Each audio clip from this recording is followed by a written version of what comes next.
Welcome to the Saw Shack, everyone. Tasmaniac Saw Shack, Bow Shack, Dirt Bike Shack, whatever you want to call it. We're back out here tonight. So I thought I would do a sharpening video tonight for you. We're gonna give it a shot. We're gonna give it a go. So what we're gonna be filing is a 3/8 chain, skip tooth, chisel tooth with a 7/32 round file. All right, so let's get into it. I hope everybody's having a great day. First of all, I hope everybody's having a great day, and I hope everybody's week has been going well. Johnny Arnett, special thanks to you, brother, and hope things are well. Hope things are going good, buddy. Going better. We all love you. To the moon, brother. To the moon. And welcome to all the new subscribers, and to anybody that just happened to click play on this video. I appreciate the support, and I appreciate you watching. Thank you very, very much for everyone's support. I love you all. No doubt about that. All right.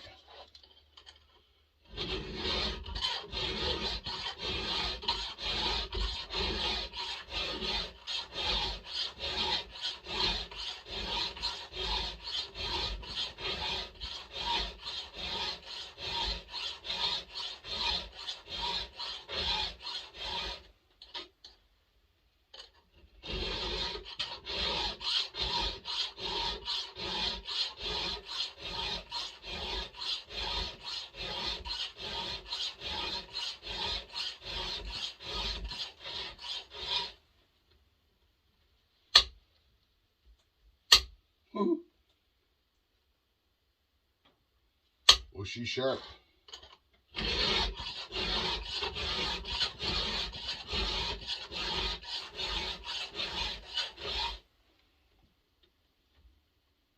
See? And then that tooth didn't take very many swipes, right?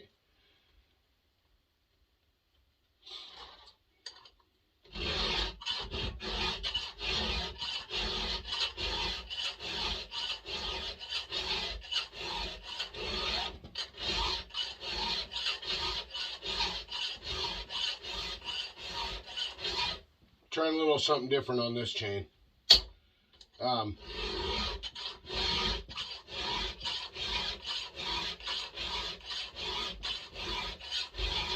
usually don't go.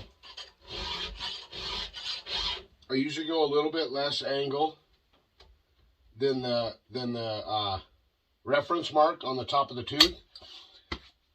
Say the angle is like this on the top of the tooth. I normally go a little bit less than that.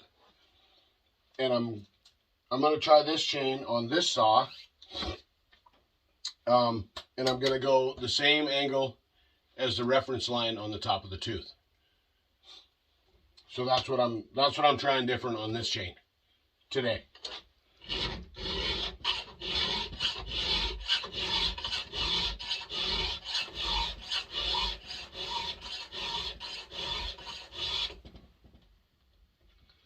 Boy, she is sharp.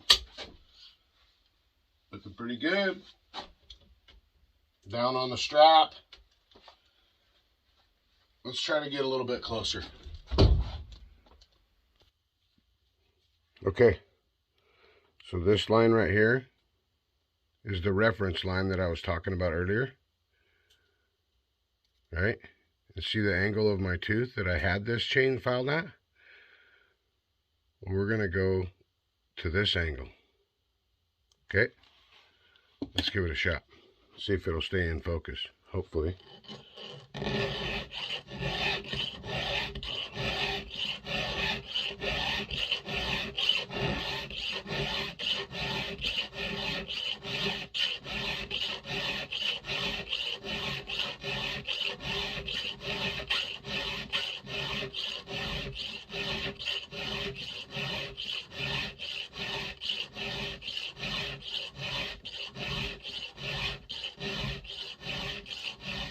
Hopefully that's not shaking you guys around too much.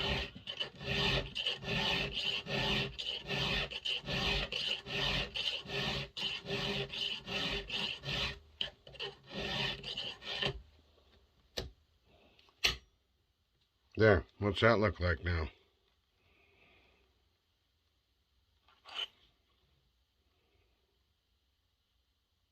Closer to the angle, right?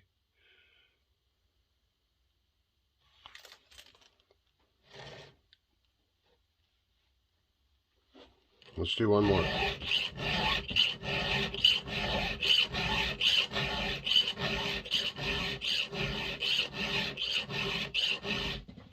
Here, let's get that.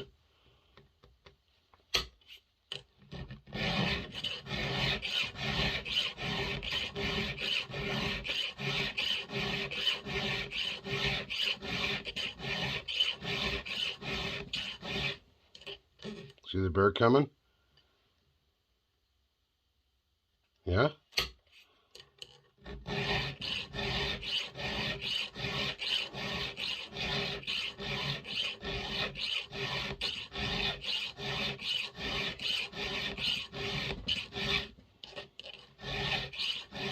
And that one had a second one come up fast.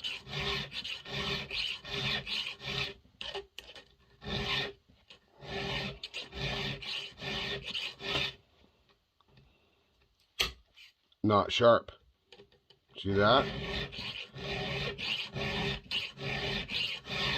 I mean, it would cut, but that right there, oh, look.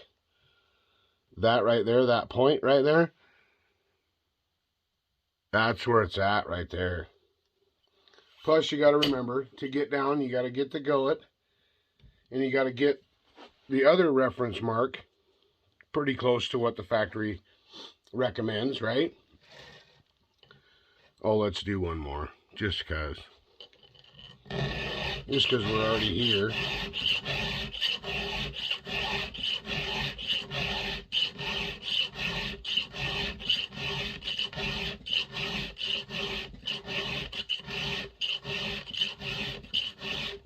Look at that burr. See the burr? I hope you can see that. See that?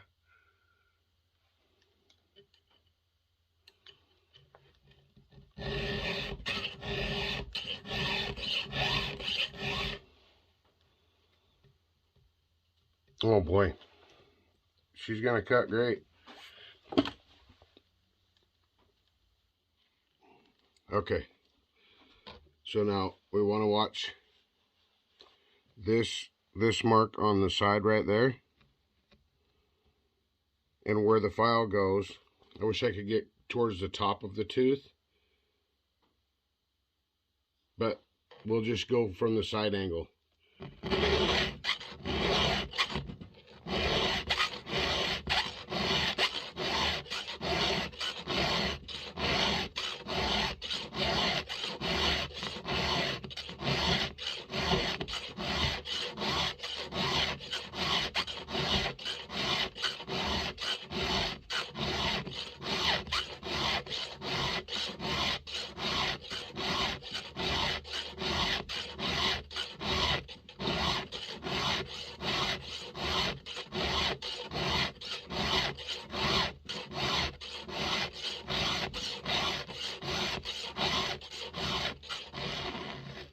See the burr pop up? Hopefully you saw that. And there it goes. Bingo. Look at that beauty. Couple more swipes.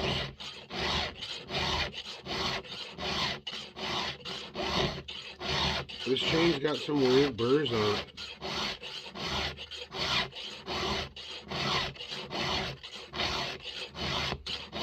I must be going too deep or something right off the bat. Right? There we go. Now we're talking.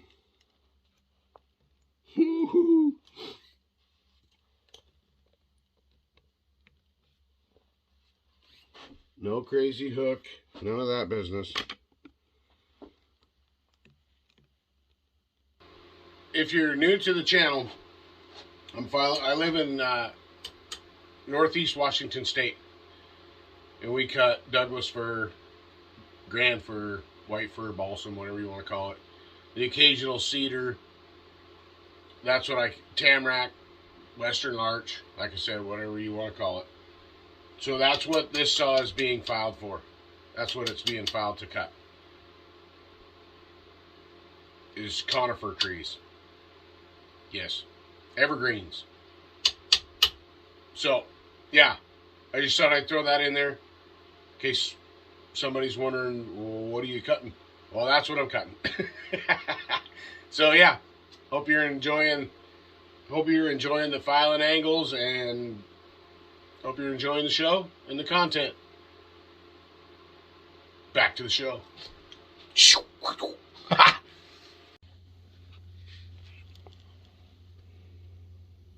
that angle? Now we're at the angle that the factory recommends.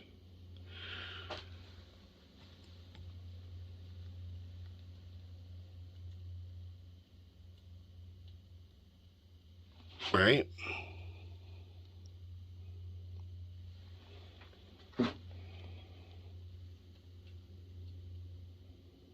This is a little test I've been wanting to do. Because like I said, for a long time I've filed my chain just a little bit less of an angle. And I think with some of my saws that are in the lower power range anyway, and my bigger saws also, I think it might be part of my chatter problem. And I think it will cut faster. We're going to find out soon enough. Yeah. Okay. So we were going that way. And yep, I undo the vise, flip the saw around, put it in the other way. It's how I've done it forever.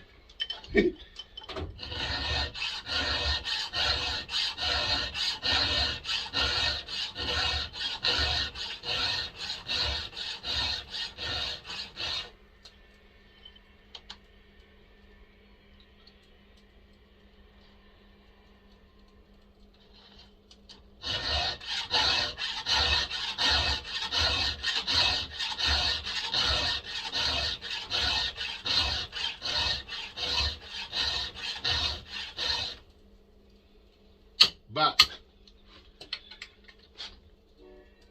my bench, this one, and my other bench are tall.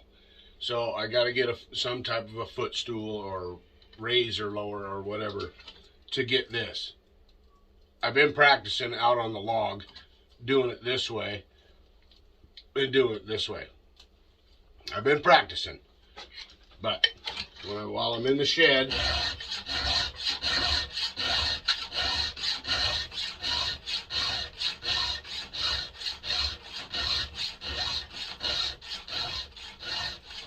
I just do it this way.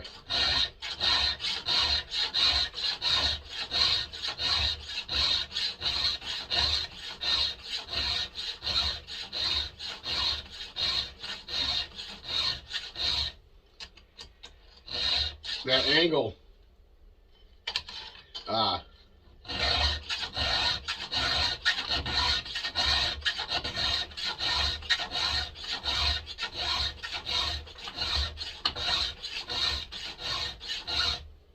that angle on the top of the tooth always looked a bit, you know, like making a vulnerable point out there to get smacked with the slightest bit of, you know, dirt and whatever. But I got to thinking, you know, I don't cut a lot of, you know, real dirty wood.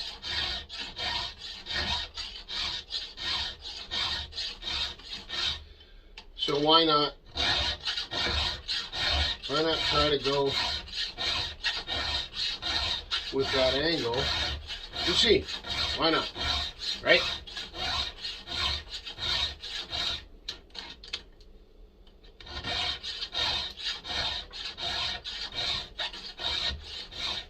when I brush the top of the tooth with my file like this, I'm just moving metal that rolls up there, and it blocks my ability to see the angle that my tooth is going, because I'm changing the angle of every one of these teeth, right? So I want to pay attention to where the angle of my tooth is as opposed to the reference mark.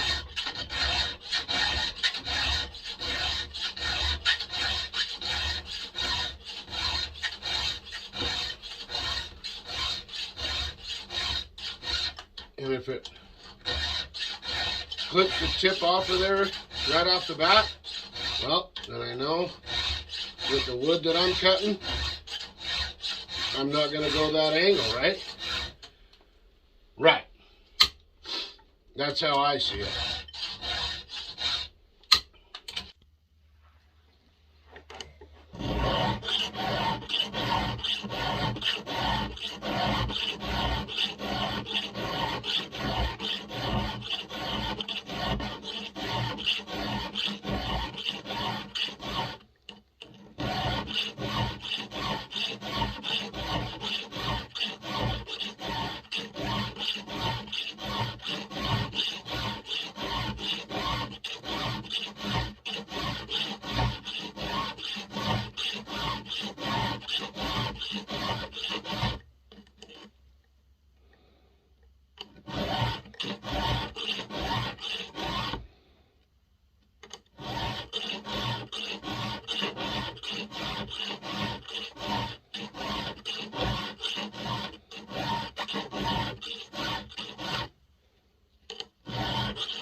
You got in a hurry.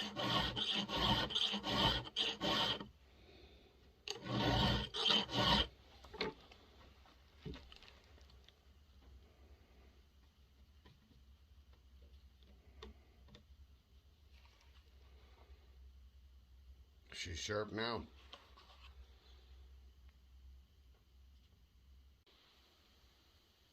Yep, this is one of the new West Coast saw gauges.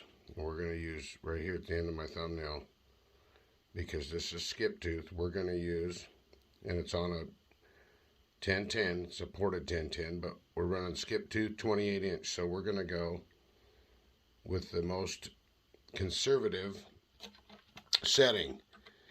We're not going to get it real aggressive. As you can see, even after filing it, it still isn't a whole lot to take off.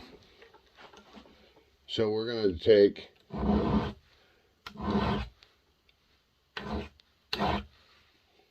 two off of that one, and probably two off of the rest of them, maybe. No, we're going to stay off of the Raker gauge. We're not going to file it right down to where we start filing into the Raker gauge itself. And some will take more than others because we took more meat off the tooth, right? So it lowers it. We're still going to get into that because it won't stay perfectly flat, but we're not going to go super aggressive with it.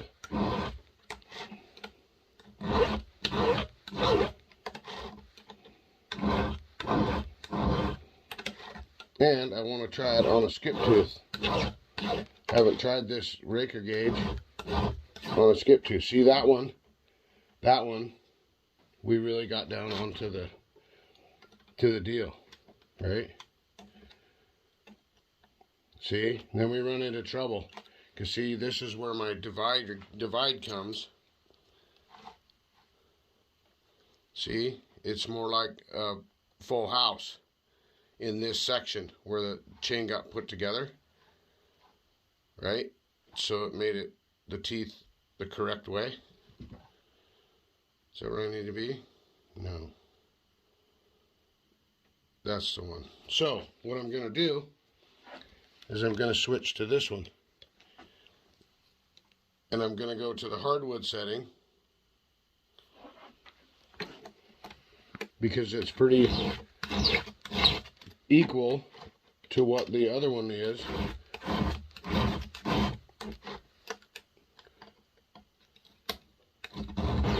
In its mellowest setting. Now we'll go back to this one. Right? Skip tooth side.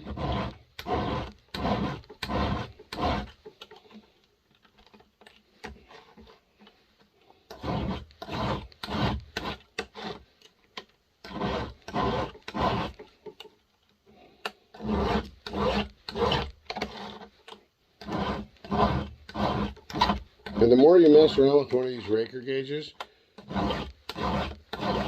the more you'll learn the feel of it. But as you can see, if your file doesn't stay flat, you're filing into it no matter what. This thing was brand new. So if you're, like I said, if your gauge isn't flat, perfectly flat, and your file isn't perfectly flat this way, you're probably going to get some marks on it, which is fine with me. Because if it gets too worn out, I'll just throw it in the garbage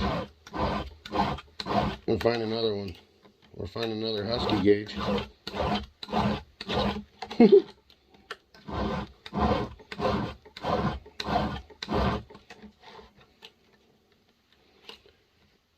And we're back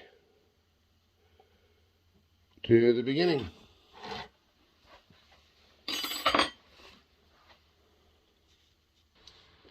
All right. Well, that was fun. Trying to get all the different angles and stuff and all that with different size tripods and all that, whatever. Anyway, I hope that was helpful, and I hope somebody can get something out of it and maybe help them out filing their chainsaw. And yeah, and why not try that West Coast saw? You know, why not try that Raker gauge? Because like I said, I haven't tried it on skip tooth. I tried to use it on full house, and it's, I don't know, not for me. I won't quit playing with it though. I'll keep messing with it and see what comes of it, you know. But anyway, just a few, yeah, just a fun video to make and get out there. I know all the angles and all the focus and all that stuff isn't going to be perfect, but I'm not after a perfect video. And any of you that have been here for a while, you kind of know that. I just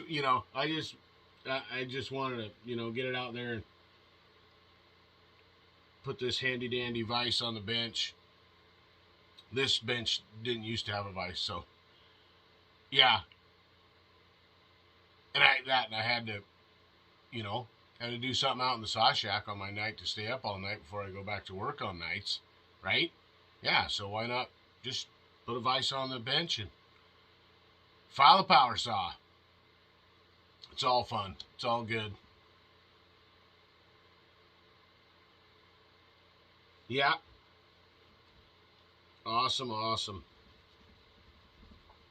Yeah, this will be a good experiment with that different angle on the top plate and with that other Raker gauge. I can't wait to run it. That'll be on a future video. Maybe we'll fire it up, do it on the live feed. Okay? Live feed on Saturday morning. Either Saturday or Sunday morning. Probably Saturday morning. Unless it's pouring rain. If it's pouring rain, I probably won't do it.